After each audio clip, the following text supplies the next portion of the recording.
Fantastic, thank you. Well, firstly, good morning. Thank you for having me. My name's Kobi, and my talk is called Power from the People. I'm really going to get into how I ended up here. So I arrived in Hamilton in 2008, having been here a couple of times before. I visited for the day in 2006 when I was staying with my aunt in Ottawa, and I came over for 10 days in 2007 just to hang out with my uncle and really sort of get to know him and the city as well. Like anyone who's relocated, I went through a series of learning experiences. Most people call them culture shock. The first and most important one, I think, might have been actually having conversations with cashiers. Now, as strange as it may seem, it doesn't generally seem to happen that often in London. It's put it down to the famous English reserve. The second, which still alarms me to this day, was the fact that you guys are okay with raccoons running around in trees above you. I was told how dangerous they are, and you guys just sort of wander under trees while there are loads of them up there. Still don't get that. The third one, and of course, most importantly, was the plaid. So much plaid.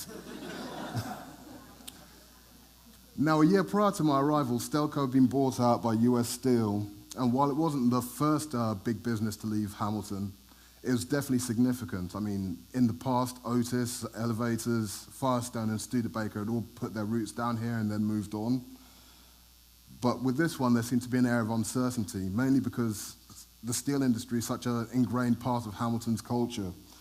I mean, ever since 1861, where Hamilton Steel and Iron Company first put their roots down here, there's been some sort of presence in the city. I didn't really get how hard the times were in Hamilton until I was walking home one night by myself from my cousin's place. I took a wrong turn when I was looking for a bus and ended up on James Street North. Now, this was before it was all polished and shiny like it is now. There was a lot of shuttered buildings. The whole road was deserted, not even a car in sight, and I don't know if any of you are familiar with the film The Warriors. It was kind of like the scene in Coney Island with the clinking bottles. Now, by comparison, I come from a quiet town in the south of England called Woking. There's about a fifth the number of people living in Woking as there are in Hamilton, but even on a Thursday night, if you were to roll down to the main strip, you could sit down, have a quiet drink, then afterwards go and have a doner kebab and then watch citizens drunkenly fight it out on the cobblestones. You know, good, clean British entertainment. Now, one thing that struck me was the sense of civic pride that a lot of Hamiltonians have. All my friends seemingly can reel off a list of Hamilton facts that dates back several centuries, which were passed on to their parents, from their parents down to them, and from their grandparents down to their parents. And that was one of the things that I found most inspirational.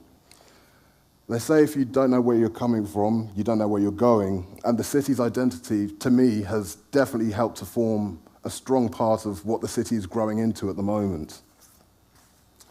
Now, having moved to Toronto recently, I find myself getting into a lot of conversations with Torontonians about my impressions of Hamilton. They all have this idea that Hamilton has its unique charms. And to them I say, while Hamilton uniqueness might bedazzle its scooter, Toronto uniqueness will definitely buy a monkey, buy it a really nice coat, and then take it to a Swedish furniture store.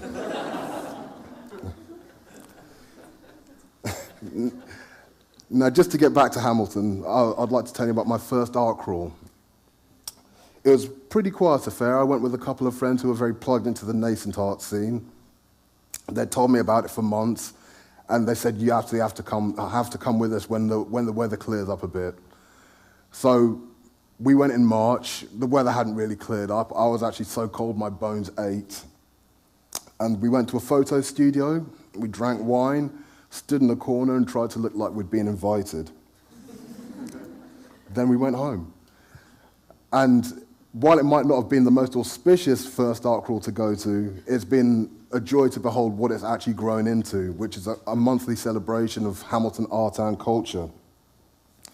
And you could see where the artists were sort of bravely wandering where no one had been before. Caution was being thrown to the wind in other respects as well. I mean, since I've arrived, I've seen bars, cafes, clothing stores, diners, bookshops, barbershops, and restaurants all opening.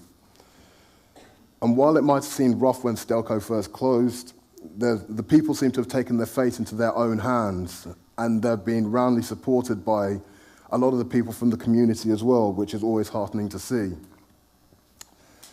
Now, when you talk about development, most people would normally talk about the physical aspects of it, the visual. Now, having grown up a lot around London when I was young, the London skyline has stayed very much the same for as long as I can remember. Occasionally you get the new glass and steel buildings popping up, but by and large you have the iconic landmarks. By contrast, Toronto seems to be constantly changing. When I was first going up with my uncle, every time I'd get out of his car at Union Station, you'd see a new crane or a new development sign going up. And he'd always tell me, without fail, when we were driving through Mississauga, there was nothing here 30 years ago, it was all just fields. But I think that Hamilton's changes Hamilton's changes aren't only going to be on that sort of level.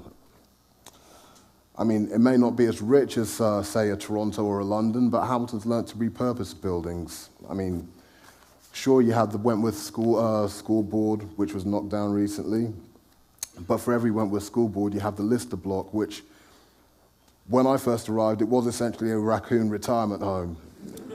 Now it's been repurposed, it's had a lick of paint, been shown a little love, and had some elbow grease invested in it, and it's ready to take on and welcome new businesses.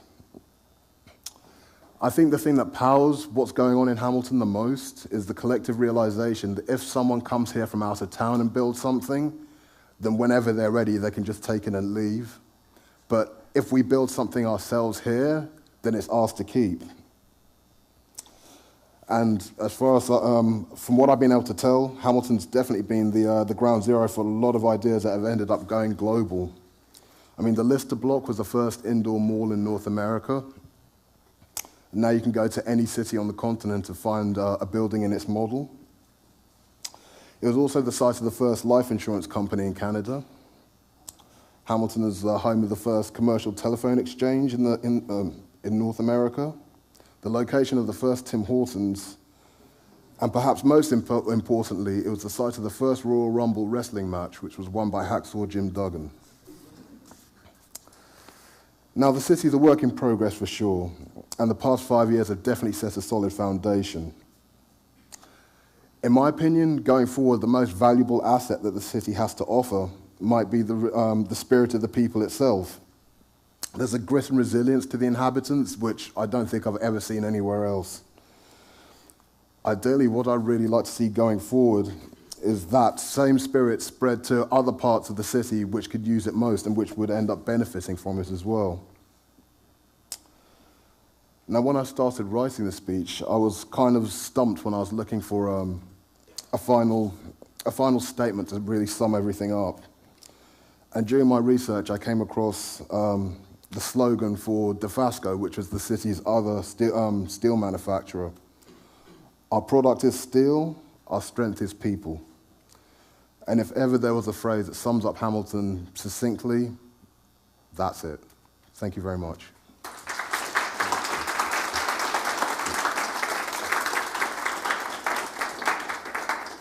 Behind that door, come on in, sir.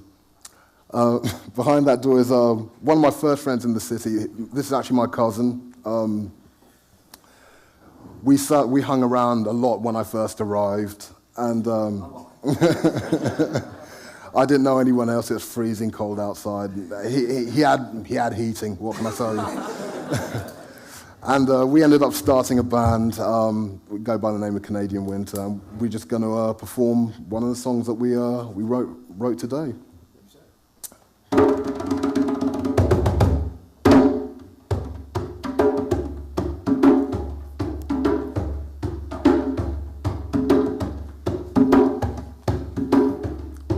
Now here's a little tale that I must relate about a bad young brother who embraced his fate.